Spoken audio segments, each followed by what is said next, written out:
Domain and range of reciprocal function. So reciprocal function has a form y is equals to 1 over x.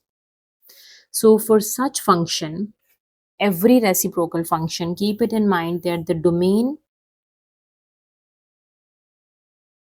to get the domain, you can say the denominator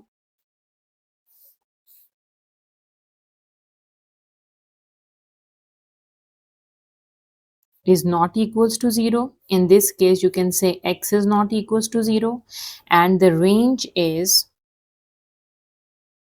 always y is not equals to 0. Right. Now, to get the domain and range of reciprocal function, domain is decided by the denominator. You can say denominator is not equals to 0, that is your domain, and range is always y is not equals to 0. For example, let me give you an example. Let's say I have a function y is equals to 3 over x minus 5. This is a reciprocal function, and the question is to figure out its domain and range. Okay, now for the domain of this function, I can say the denominator is not equals to 0.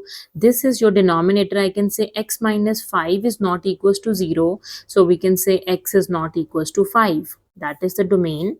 And to get the range of that reciprocal function, range is always y is not equals to 0.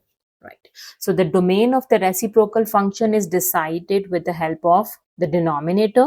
You can say denominator is not equals to 0. This is your domain, and range is always y is not equals to 0 is your range for the reciprocal function. I hope you understand how to figure out the domain and the range of the reciprocal functions.